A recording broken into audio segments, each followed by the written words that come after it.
Good afternoon in Taiwan and good morning to Europe. And we are very happy to have Dr. Marco Fulle to give us this very interesting talk. The title is Rosetta plunging into the protoplanetary disk. Let me first say a few words about Marco, and he is an expert on the cometary dust tails. And I think he made his name by doing a very clever trick. Just looking at the morphology of dust tail, you could tell, you could get the dust comet production rate just by a single picture. If I am wrong, you correct me, but I think I'm right. It's almost like a magic. And Marco is a theoretician, is a very clever theoretician. And I have to spend all my time making hours to reading his papers on when he was doing the Rosetta analysis, and he has worked on the grain, the dust grain, the outflow, and also how the dust grain will interact with the water ice, and from that he could even trace it to the solar system origin, to the Pebble accretion. I think he will talk about that later. And to me, it's almost like a fairy tale, very interesting fairy tale. I mean, some of them must be correct, if not all of them. But Marco, you got to tell the story. All right, Marco, it's yours now. Thank you. Okay, thank you, Wing. Yeah, in any case, please stop me if you have questions regarding the talk. So I will know that you are still alive. So I will be followed by another talk by Uwe, and Uwe was always very critical with respect to the Rosetta mission because he was quite disappointed by many failures of this mission. But on the opposite, I am convinced that Rosetta was extremely successful, and I will try to convince you of this fact because it opened really new windows, both on comets and also on the disk where planets are forming. So I will start regarding this exactly from the disk, and one very open question is how much ice there is in comets, and I wish to start from the disk perspective. And because we have data that are constraining in the interstellar matter, the hydrogen over dust mass ratio, which is 100, is a value also adopted in disks. And in the Rosetta years, we have also measured in molecular clouds the hydrogen over water ratio, which is a quite constant value at about 10,000.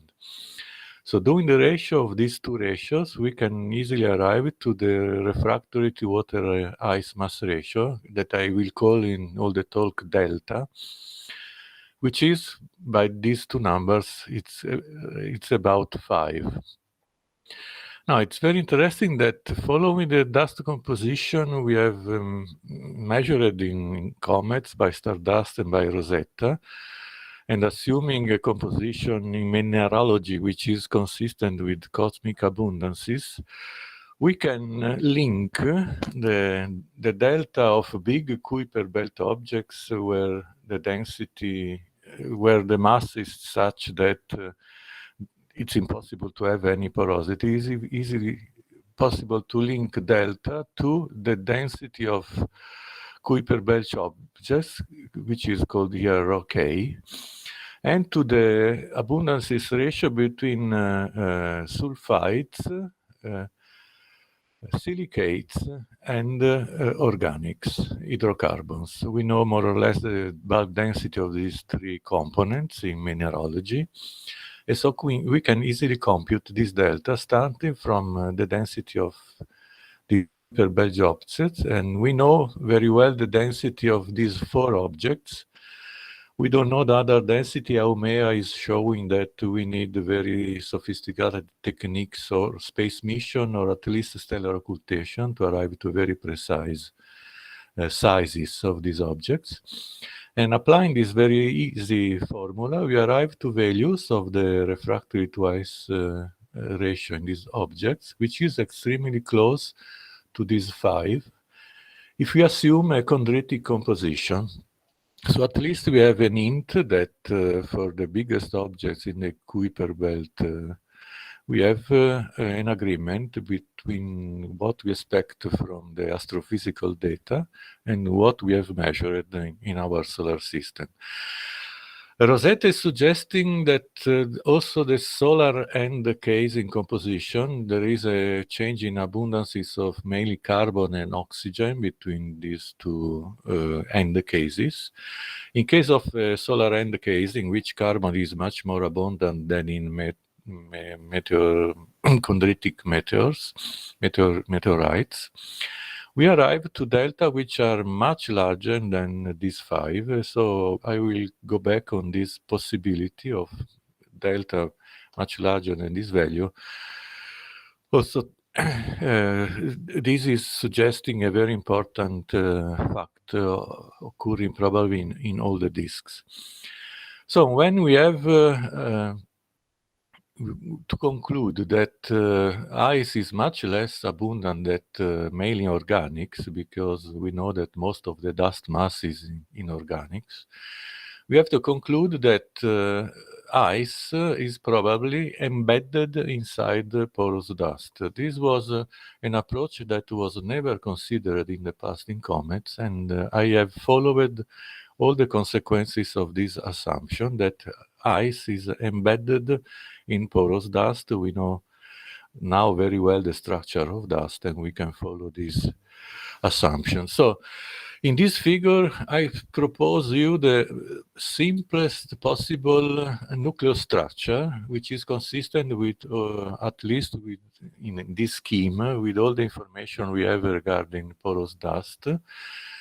And with this white circle, I am indicating the dust particles, which are homogeneous aggregates of monomers of the more or less the same size, which is close to 0.1 micron. This is a fact that is given by interplanetary dust particles and also by the MIDAS measurements at 67p. Then we have particles that are following a very well-defined size distribution. And in fact, you see here that these white circles have a very different sizes, from the largest size to the smallest size here in this case. And here in this plot, in this histogram, you have the size distribution, which is following more or less the average we have seen in comets.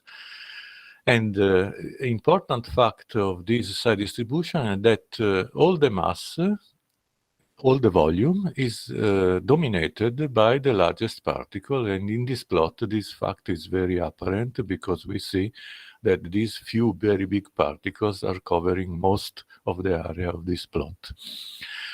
When we know how to pack these particles, because we have to fit the measured porosity in the comet nucleus. When we pack these particles in the nucleus, we can infer which is the distribution of pores.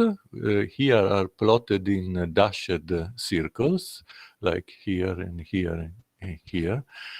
We can know the size distribution of the pores among the dust particles, and this size distribution is that plotted here in dots.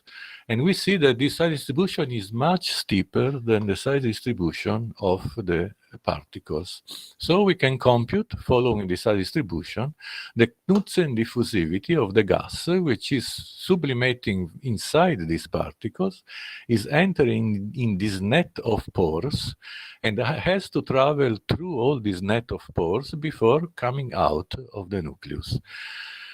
And so we can assume that the nucleus is made of aggregates of these particles. Now, if we assume that these agglomerates are larger than 10 centimeters, we can compute the diffusion time scale, which is larger than half an hour. This would mean that at every sunset on the comet, we should wait for at least half an hour to see any activity.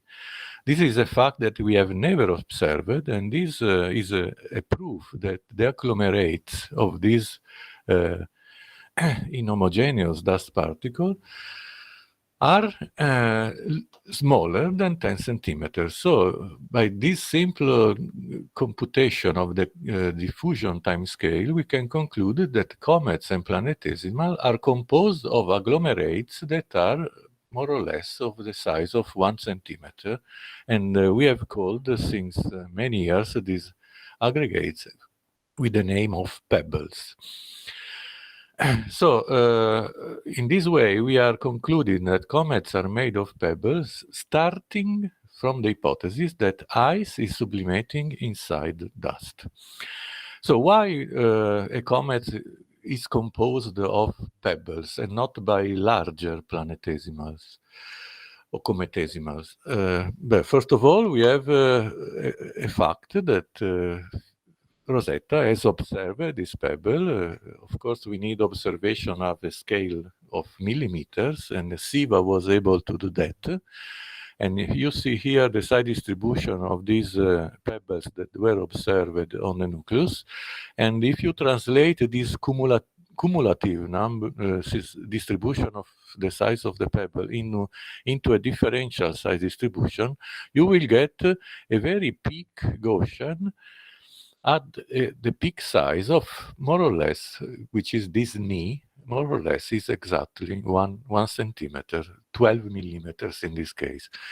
So again, this is an observation which is confirming what we were deducing from the assumption that ice is sublimating inside the pebbles. So why we have not larger planetesimal? In the last decades, there have been many experiments trying to understand what is happening in the disk for assuming that submicron interstellar dust is accreting in the disk and following how this accretion is behaving according to the predicted collision velocity that are expected in the disk that are here plotted in these dashed lines labeled by the collision velocity. And you see that starting from very small dust, we can easily stick dust up to a size of more or less 1 centimeter. At 1 centimeter, we have started to have problems, which is bouncing. That means that the two particles are simply colliding and going away without any change. We start to have abrasion, which is reducing the mass, the final mass of the colliding particles. We can have still some accretion by mass transfer. That means that one particle is eating mass from the projectile. But after this threshold that 1 IU, this plot is valid at 1 IU, is more or less close to 10 centimeter, all the destructive processes that are like fragmentation, we are going back to very small fragments, or a phenomena like cratering that are not increasing the size, it is impossible to grow above this threshold limit. This computation has been done in the disk for different distances from the central star, assuming here the star is the sun. And you see that at distances where comets could accrete, it's really impossible to grow above 1 centimeter, which is again the size we've measured in our comet in 67P. Also assuming that we have a different composition of pebble, not only like here silicates, but also a very high content of ice. Here we have half ice and half silicate. The conclusions are not changing. The sticking is not playing a major role in this accretion of pebbles. So going back to the structure of our nucleus, we can compute the thermophysics inside these pebbles. And this computation is extremely simple because we can approximate the pebble to a sphere. This is a quite good approximation, much better than to approximate a nucleus, a comet nucleus to a sphere. And so it's very easy to arrive to the conclusion that there are 5 analytical equations, extremely simple, that are fixing all what we need to compute the activity of a comet. That means the water vapor pressure inside the pebbles, which is the water vapor flux from the surface of the nucleus, which is the heat conductivity in the nucleus, which is the thermal gradient in the first few centimeters of below the surface of the nucleus, and which is the surface temperature of the nucleus. If in this plot we show that we can define also when a comet is active, because this pressure inside the pebbles must overcome the tensile strength which is bonding the particles to the surface of the nucleus. Here we have the depth from the nucleus surface. We are going down to more or less 10 centimeters for almost nothing. And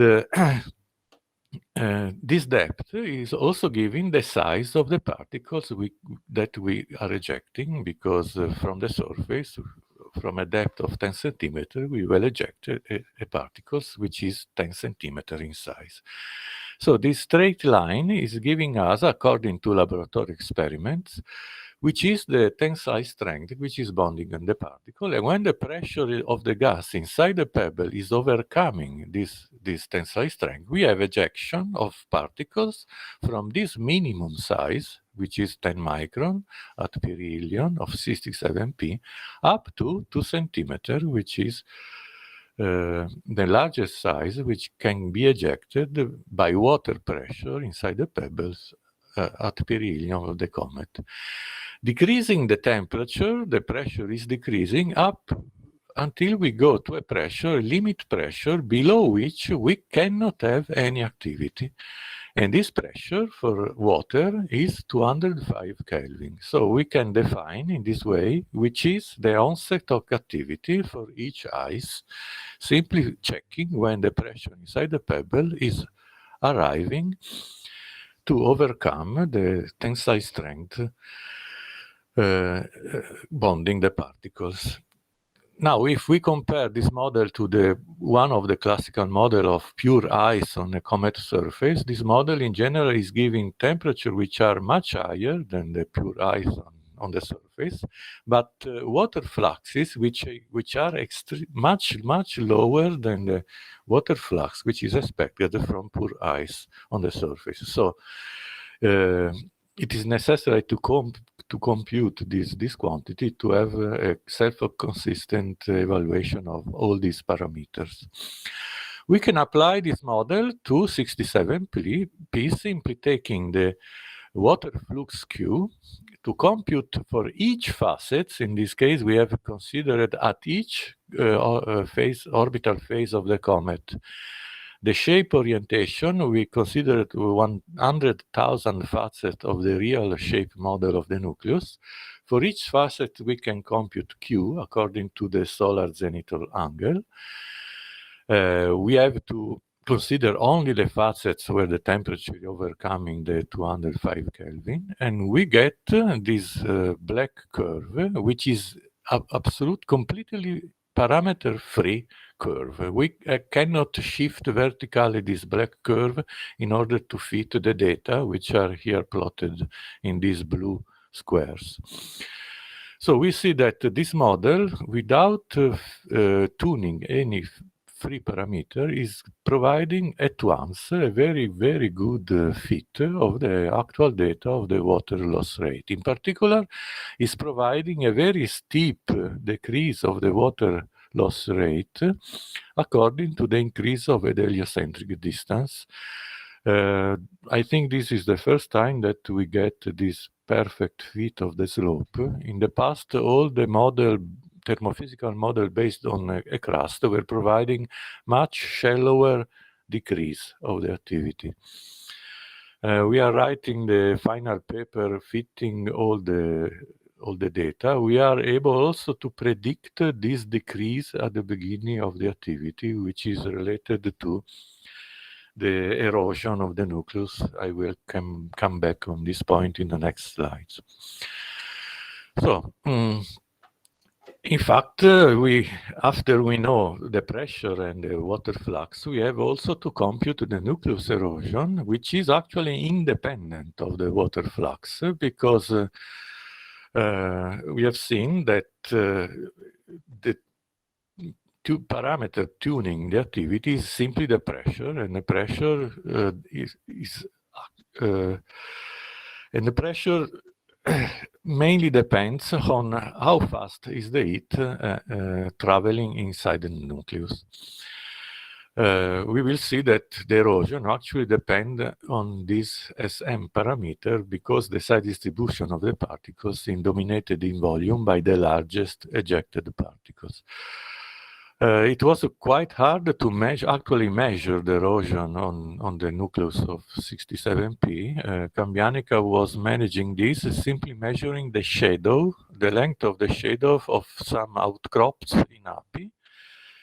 And we got that by this technique, we were able to measure how the erosion and deposition was going on in the dust deposits that are covering most of API region. And we can define so the heat diffusion time scale, which depends on the largest size of the ejected particle, which is giving the volume, and the volume of the erosion is dominated by the largest particle.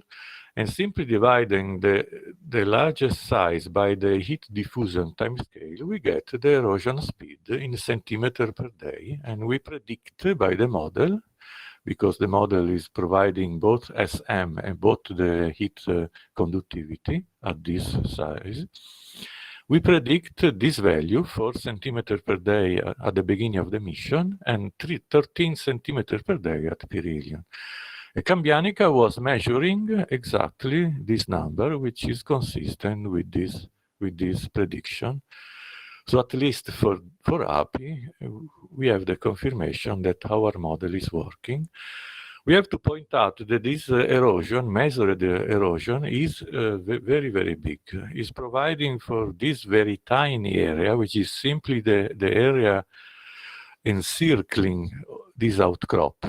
So it's a tiny fraction of HAPI. HAPI is 10 times larger than this 0.2 square kilometers. We get an erosion which is enormous, 120 kilograms per second, to be compared to the measured loss rate by JADA, that was only 6 kilograms per second. So we have to conclude that 95% of this erosion was falling back, and this is consistent with what we know about the gas drag, because these sizes, in August 2014, they observed the sizes were very big. So we know that the gas drag at the time was so low to be unable to eject most of the eroded dust.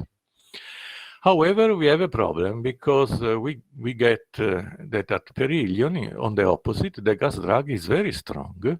So all the eroded dust should be ejected.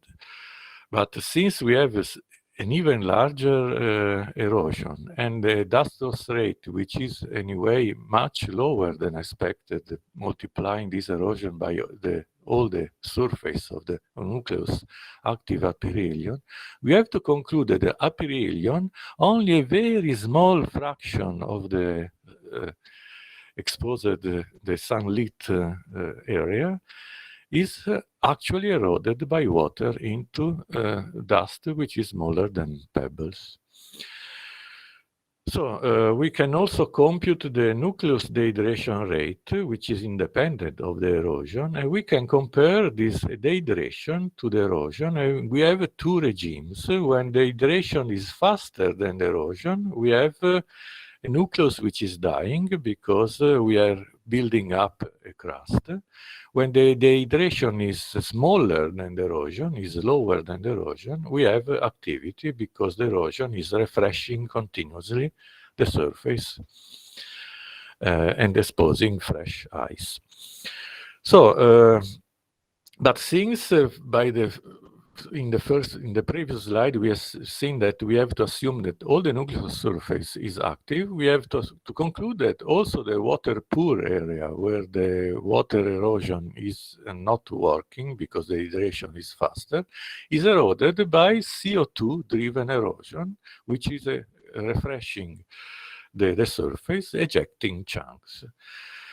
So we have the nucleus, which is divided in two very different areas. A water poor area, where we have the hydration, which is faster than the erosion, and we can compute, which is the delta, giving D larger than A, and we get 5. And the area where instead the water-driven activity is in fact working, and we get that this limit is again 5.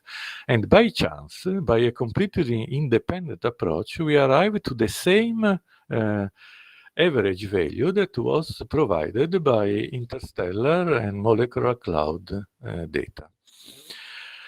So we have, in some sense, that the comets were splitting a water distribution centered at the delta equal to 5 in a bimodal distribution of 2 peaks centered at a value much smaller than 5, and in other areas to a value much larger than 5. So we have also another very important set of data that are providing us the same conclusion, that the nucleus is split in very different area, water poor and water rich area. This is the color evolution of the nucleus. In this plot, you see the maps of the entire nucleus surface measured by Virtis. Where we have blue, we have more ice. When we have red, we have probably less ice. At least this was the interpretation. The first interpretation was that we have a thin crust covering the ice below, and when the crust is thinning, approaching to the perihelion, we see that the area A, the area labeled here A in Imhotep, is becoming bluer and bluer, and then going back far from the sun, is going back to the primitive red color. However, we have also area at the same temperature that are, for instance, here, Virtis has measured the same temperature, but we have a completely different color. And we have also area with the same color, for instance, here and here, but at a very, very different temperature. Here, the temperature difference is more or less 100 Kelvin. We have shown in this very important paper that will be published tomorrow after, so don't miss this paper. We have shown that this fact, very similar color at different temperature, a very different color at same temperature, is almost a proof that the crust interpretation cannot work. It is impossible to explain this data by the crust interpretation. Instead, again, it is possible to interpret this, assuming that the nucleus is composed of these two very different set of pebbles, one very poor in water and one very rich. In this paper, the water-rich pebbles are named water-enriched blocks, so the acronym is WEB, and it's possible to see if you translate this color in bright patch aerial fraction, assuming that the pixel of Virtis is filled by dark terrain with interspersed very small bright patches of a nice content in volume, which is half and half with respect to the refractory content, 50% in volume of ice and 50% of refractory by bright patches. It's possible to translate this color in the area A in aerial fraction of bright patches, and you see that at the perihelion we arrive simply to 1.5% of this aerial fraction. And assuming that inside the nucleus we have a web volume abundance of more or less 7%, and the size of the webs between half a meter and 1 meter, is it possible to fit the evolution of the color of the nucleus along the orbit. This is simply because approaching to the perihelion, the CO2 erosion is exposing these webs, which are rich in ice. The CO2 erosion is faster than the water erosion, which is depleting, which is eroding the web, the bright patches exposed on the nucleus. And so the number of bright patches increases, and going away from the perihelion, the opposite mechanism is decreasing again the number of exposed web into bright patches. Here we have not a good fit because we have indication that also a fallout of a fallback of dry material eroded at the perihelion and orbiting in bound orbits the nucleus is falling back on the nucleus slowly along months, so is decreasing the number of exposed bright patches. So in this way, we explain why the observed decrease is much faster than that expected by this mechanism, that here in the model, this fallout is not taken into account because it is independent of this mechanism. So this is the structure of the nucleus that we are proposing. It's a matrix of water-poor pebbles with embedded inside these water-enriched blocks made of water-rich pebbles. Then we have the dehydrating surface, which is depleted of CO2, which is ejected by CO2 erosion into chunks. These chunks are then falling back on the nucleus and going in API to build the API deposits, and we predict the correct color of API by this mechanism. When a web is exposed by CO2 erosion, it started to be eroded by water-driven erosion, which is ejecting some sub-centimeter dust. So we have that the dust is smaller than 1 centimeter, is coming out only from these small areas, whereas water and CO2 gases are coming out in a uniform flux from all the surface. And this is maintaining collimated let's say, the jets that are coming out from these webs. So by this mechanism, we are also recovering the famous jets observed many times in comets. So have we observation of these webs? Of course, Rosetta has also provided this. We must be very careful in identifying these webs. For instance, in this case, I show you an example of frost. These images have been collected by Osiris during the last day of life of Rosetta, 30th of September 2016. So they have a very, very good resolution, and we were able to identify the webs. And here it is frost. It is very evident here in the deposit. So the shadow was going from here to here and exposing the frost. And also in this case, also, even if we have this patchy frost, the fact that this shadow was going from left to right is suggesting that all these patches are again due to frost. In this case, we have these bright patches very correlated to shadows, and this is suggesting that this is frost. Instead, here we have these very bright patches, which are absolutely uncorrelated to the shadows. So we are quite confident these bright spots are in fact the webs exposed in this case by a landslide.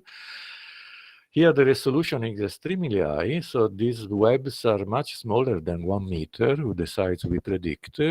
We think that in this case a web was simply fragmented by the landslides in which it was involved.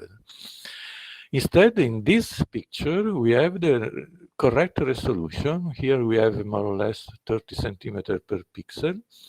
And we see here in this cliff, these bright patches, one here, one here, one here, another here, another here, another here. These are not defects of Osiris. We are absolutely sure these are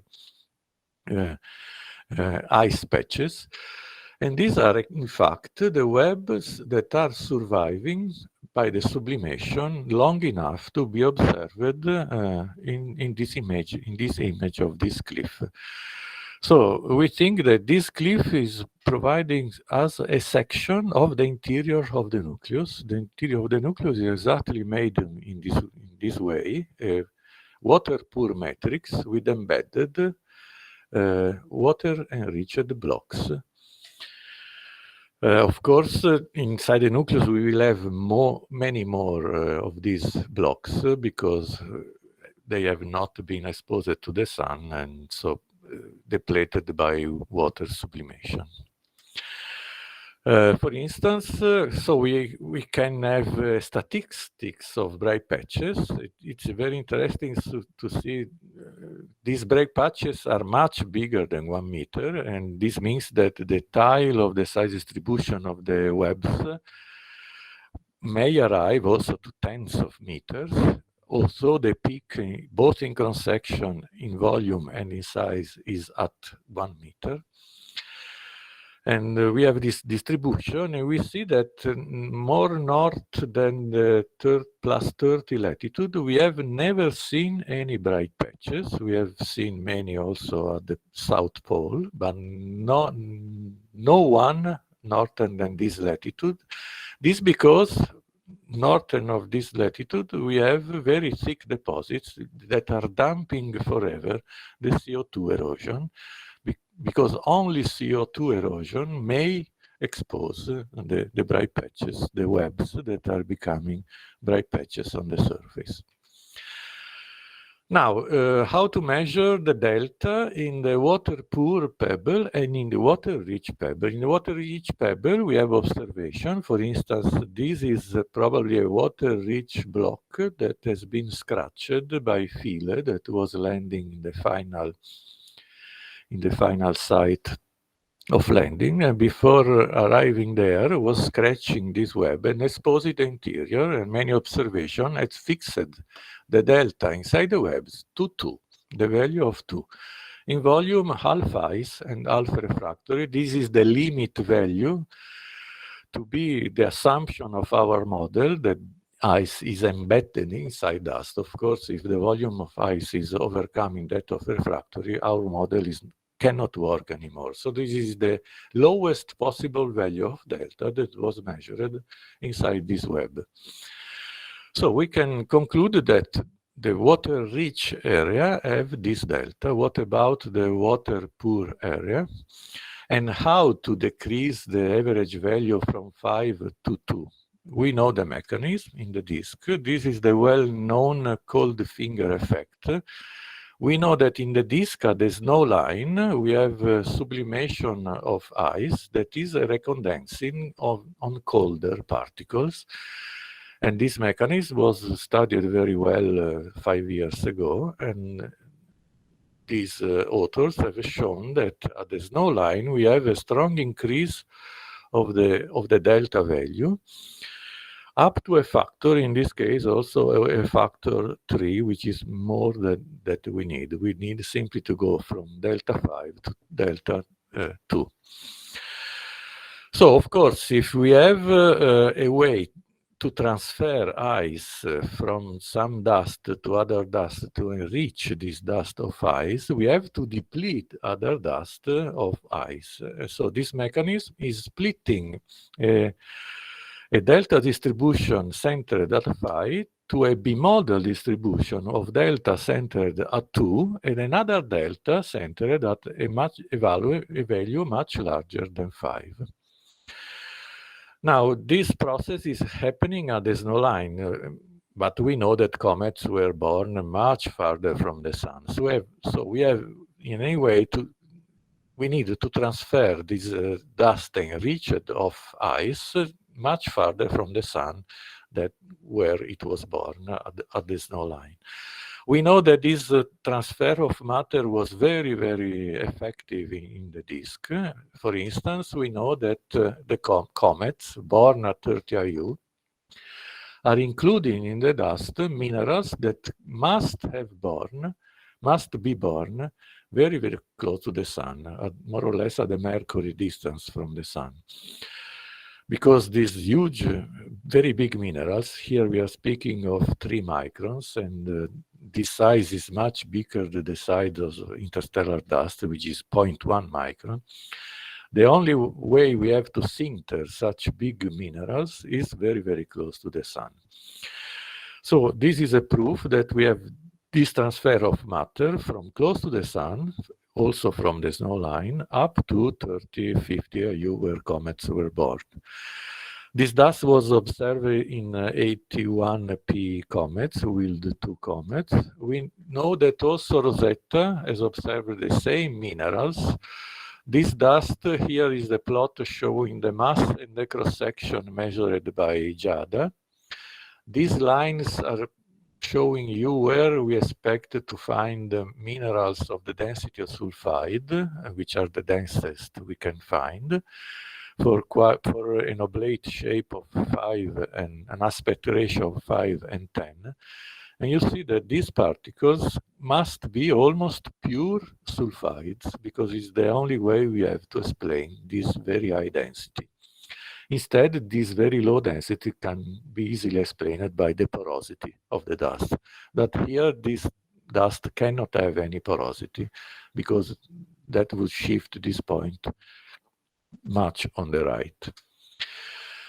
So we have this migration of rocks and at this point processed water-rich ice, dust with water-rich with water ice, which is processed because with this water ice was sublimating and recondensing.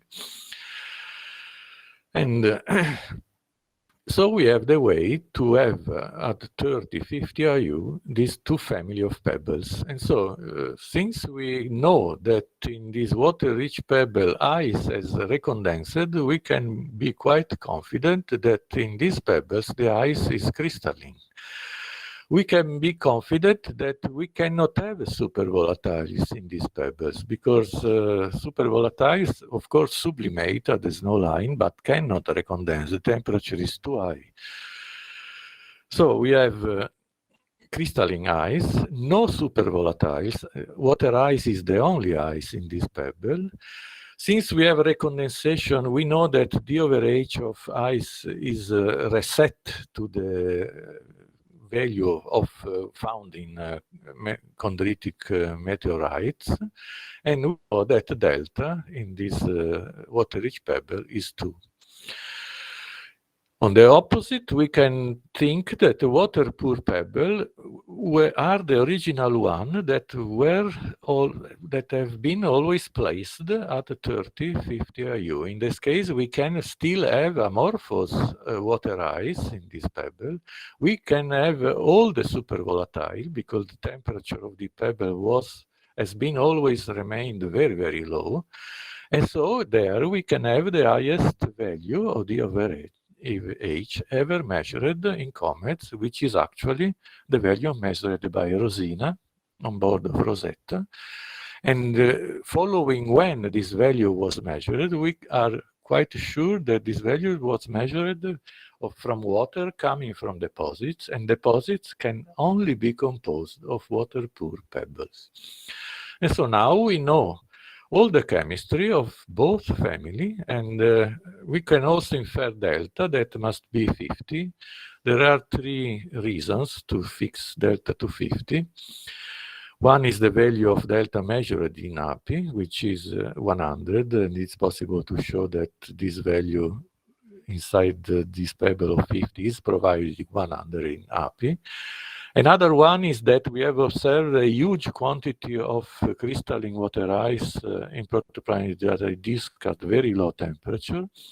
And the only way to have a very large quantity of this pebble is to have a very low amount of ice in the water-poor pebbles.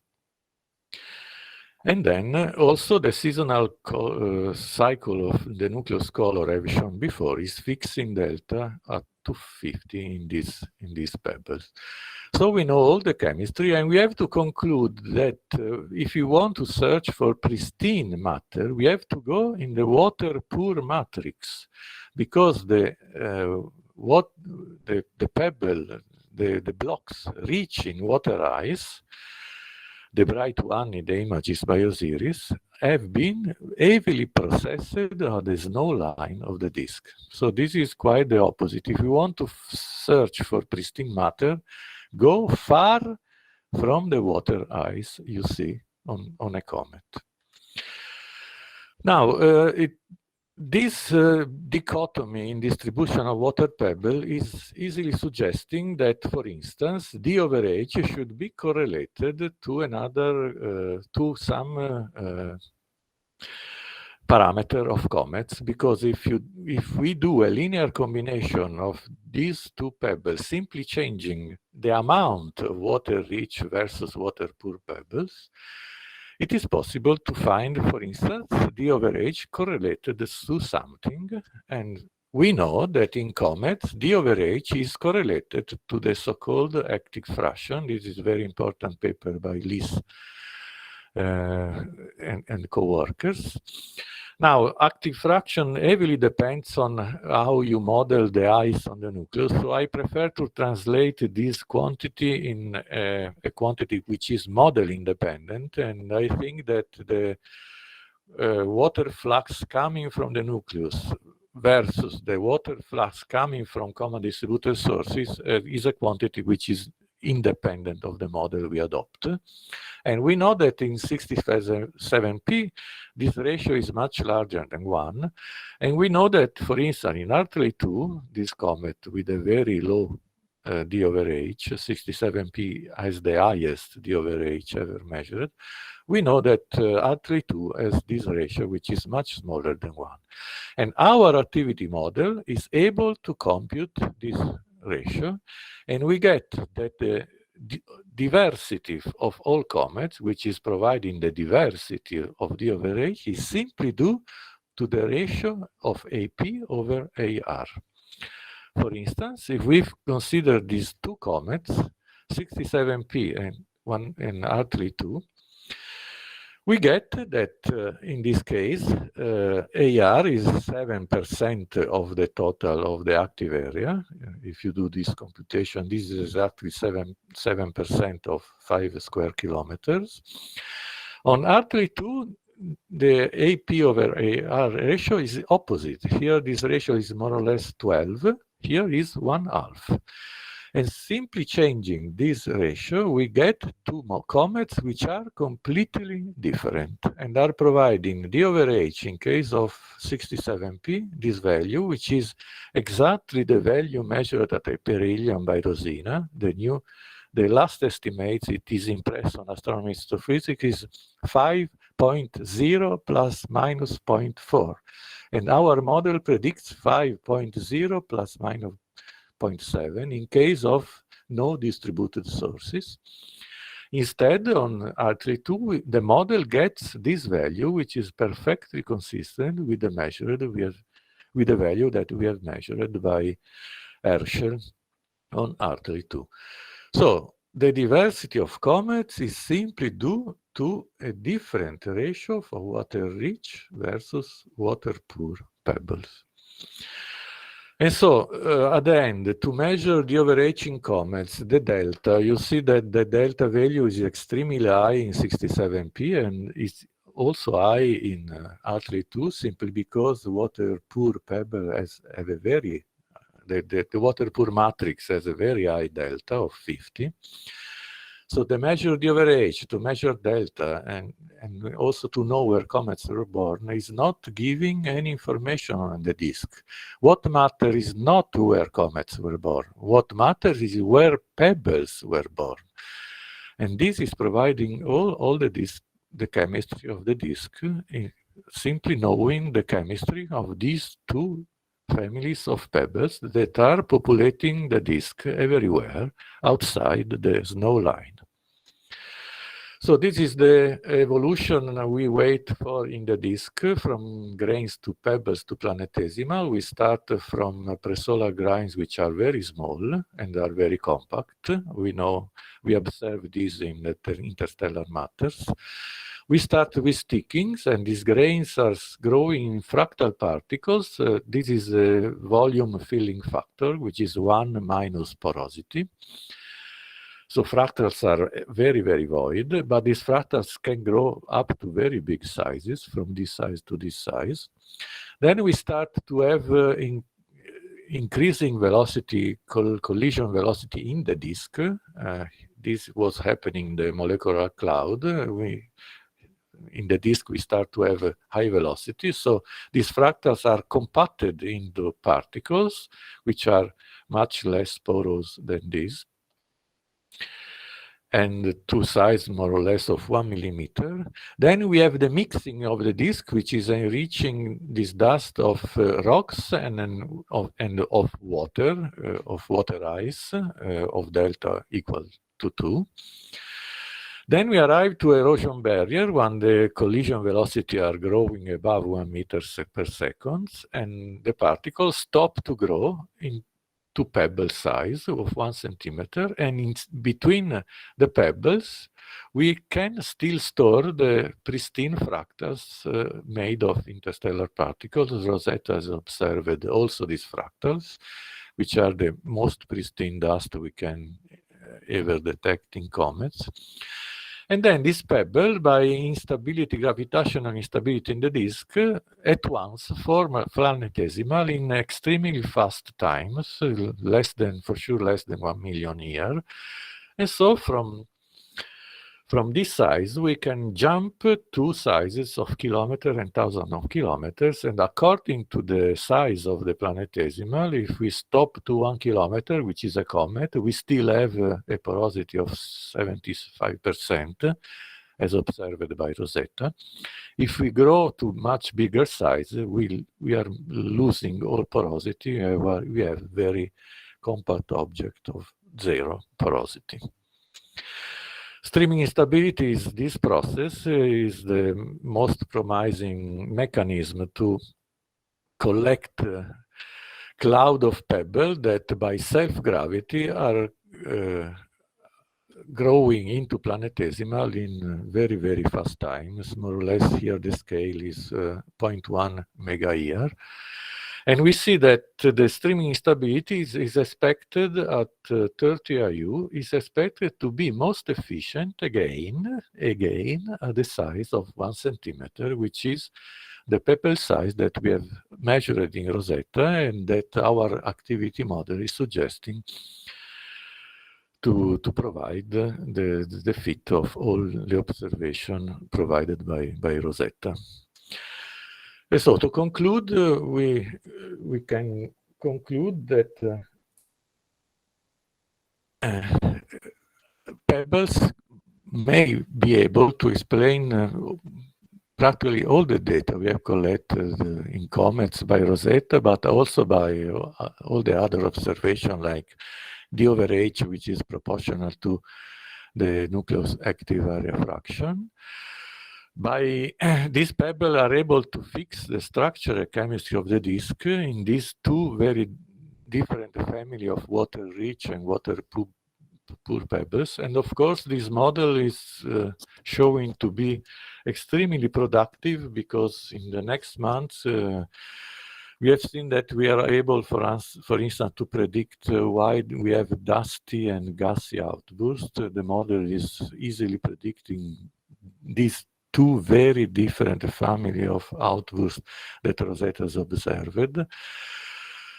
Can predict why comets cannot be collisional fragments, because the erosion that the model is predicting is extremely fast. So the erosion lifetimes of planetesimal is shorter than the collisional lifetime. So the comets have not the time to experience any collision. And for instance, also why comets approaching the sun have a very strange behavior. Some are dying approaching the sun, while others, like Hale-Bopp or Hyakutake are becoming extremely bright. This again is due to the fact that supervolatiles are populating only one family of the two pebbles, the water-poor pebbles, and this is at once explaining why we are unable, and it's actually impossible to predict the brightness of comets. And with this, I have concluded. Thank you. Yeah, thank you so much, Marco. Very, very interesting talk. I mean, that spewing all the beams you have, in your pockets. And I think there are lots of things that we need to look up your papers to understand more. Any question from the audience first? Before I think, because I have not seen Uwe come onto the line yet, so we have some time. Any questions? And you could raise your hand. Yeah, if you want, we can also shift other question after Uwe talk, because I'm sure that Uwe will have a quite different view of. Well, I'm quite sure. But tell me, one thing is that you're saying that the water-rich and water-poor components, one will have water-rich will have a higher Dehydration ratio, right? And the poor one will have a smaller one because Correct. of pebble size. Because of pebble size. Yeah, here, yeah. Mm-hmm. And why is that? Why is that? Yeah, because we know deuterization of water in the disk is an extremely complex matter, but we know that the lower the temperature, the higher the average, and this is observed, for instance, also in molecular clouds. But we also know that when we have, let's say, sublimation and recondensation, this is a reset of the value. And since this is happening at the snow line where we think chondritic meteorites were born, we can conclude that for this water-rich pebble, where the only way to have such a very low value of delta is this process of recondensation, which is enriching the water ice content, we can be quite confident for, in this case, the only possible the average value is that observed in chondritic meteorites. On the opposite, Rosetta has seen this value, and since 67P is one of the comets with the lowest percentage of water-rich pebble, we can assume that the values measured by Rosetta is possibly the highest possible value that we can have in water-poor pebble. When we will observe a comet with a higher value than the Rosetta value, okay, we will have to reset this model to this higher value, but up to now, this value is working for all the observations we have. So this value is fixed actually by Rosetta, and we can show, we can demonstrate that in fact Rosina was measuring mostly water coming from deposits, that our model is predicting they are composed only of water-poor pebble. So this is why we can assume that water-poor pebble have this value. And this is simply given by the chondritic value. So this is the way we have fixed these two extremes. So I really have to read the paper carefully, because your sentence that this chemistry is stored in the pebbles, of course, is very, very inspiring. I mean, maybe it's true, But in fact, these last 3 years were extremely, let's say, extremely nice, because this new approach to consider ice embedded into dust was really opening tens of new possibilities to explain the data we have in a way that is really new. So you have really to do a brain reset to follow all the logical new paths that are quite different from the previous approaches. So, yeah.